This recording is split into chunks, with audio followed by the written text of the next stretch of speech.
Okay, so today we're working on the dollhouse, and I was going to rip some siding to put on the side of it with my table saw. I noticed that this insert is going to be a little bit too wide. It's going to be about half of the thickness or the width of the siding that I need to cut. And the issue with that is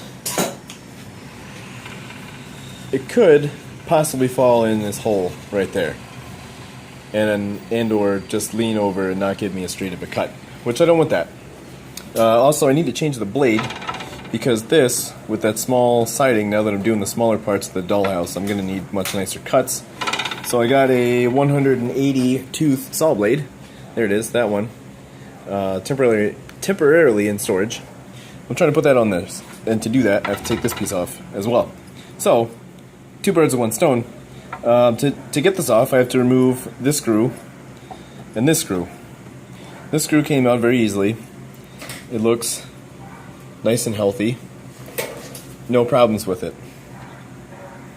This one over here, get my shadow out of your way, in the phone.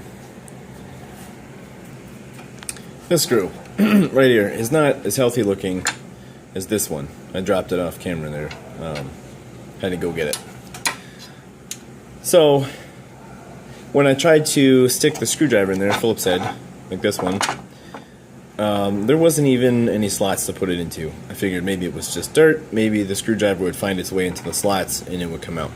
It didn't find its way into the slots. So step number 2, you gotta clean up the slots. Definitely buy a dental pick set. And basically what I was trying to do was clean out the slots and get all the stuff off here, all the rusty bits, all the dirt, clean it out so I can see the screw, see what I'm working with. It wasn't good. Even with this, it wasn't cleaning out the slots, so that didn't work. Another hillbilly trick, redneck, hillbilly, I like hillbilly because I am one, trick that you can use, you get a screwdriver and you stick it into the screw. Now this is kind of small, so you're going to kind of have to understand what I'm saying here. Maybe it'll be easier to see on this. If the screw head is exposed on the outside, you can take the screw and put it up against the side. This is a magnet, so it's going to pull it.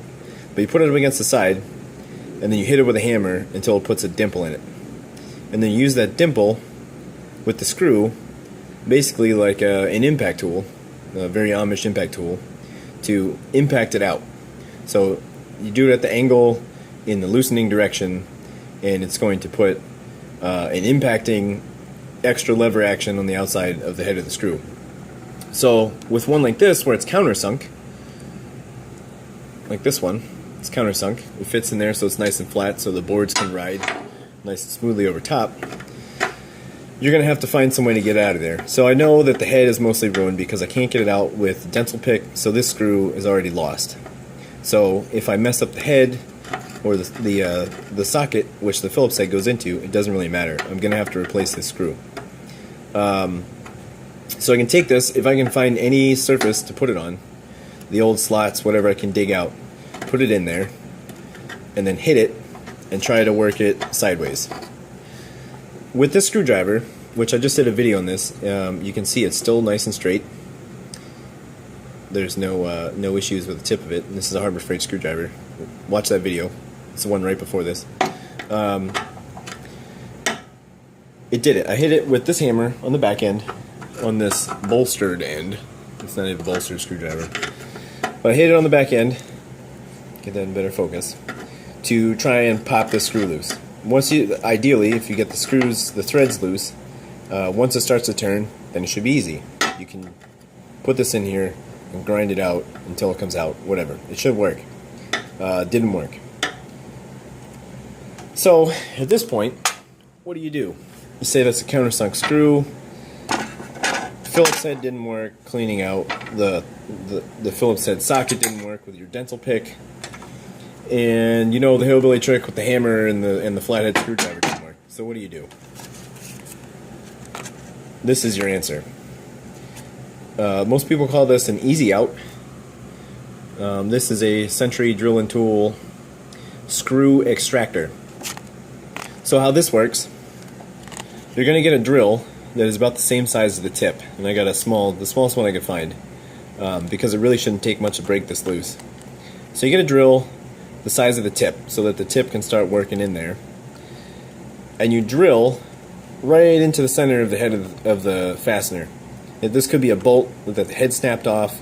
It could be this situation where the screw is stripped out and you can't get it out of there. In that case, if it was a screw, you could take a hacksaw and saw at it this way and make a slot and then just use a flathead.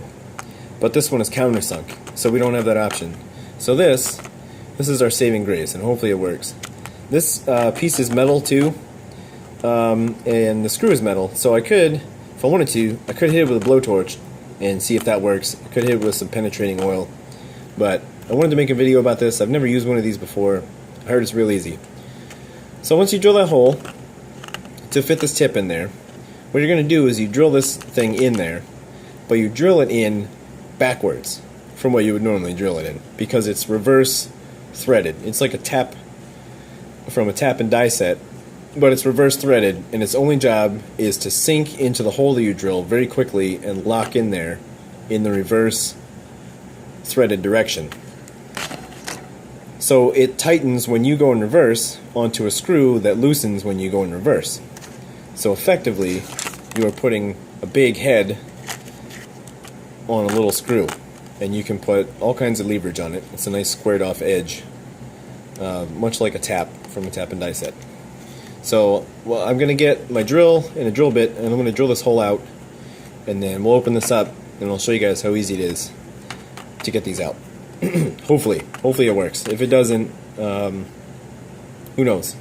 I'm probably going to heat this with a blowtorch as well, just so that it works. Because if this doesn't work, I'm hosed. I don't know. I would have to drill out this whole thing, and then figure out what's behind it, and then how to fix that. So I want to do it right the first time. This is kind of a touchy thing, otherwise this whole piece is ruined. So I'm going to pause the video and drill this out, and then I'll show you guys how that works. Alright, so we got the hole drilled. The easy out is in the hole.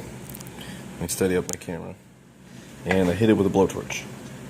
So basically, you're going to stick your tool over the little squared off edge. Hopefully this works. You see it? Probably not. It's going in. It's drilling its way in, because we're turning the opposite direction with this. By the way, ladies, if you see, before you watch this video, hopefully you stayed out of the garage if this happens, because your husband is probably having a bad day. I think, is it turning? It's not turning yet. It's still tightening. Hopefully, I'm not breaking this easy out off. That would be embarrassing. And ruin my day, even more. So hopefully it's drilling its way into the screw. You want to go very slowly.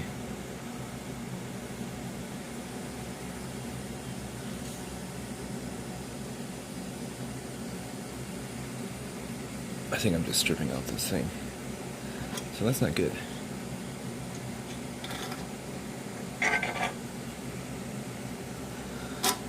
Well, gosh darn it, it should have worked. Yeah, it's a really stubborn screw.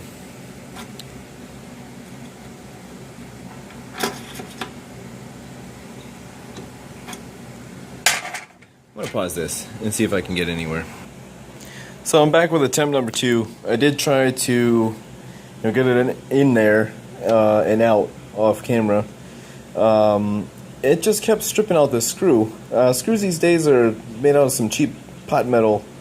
They're not very good. Not very hard metal. And I think also when it was stripping out the top, that the hole, the tap out was bottoming out on the hole. So I went back and I drilled all the way through. Hopefully that's going to do it. The tap out, the easy out, is it is conical shaped.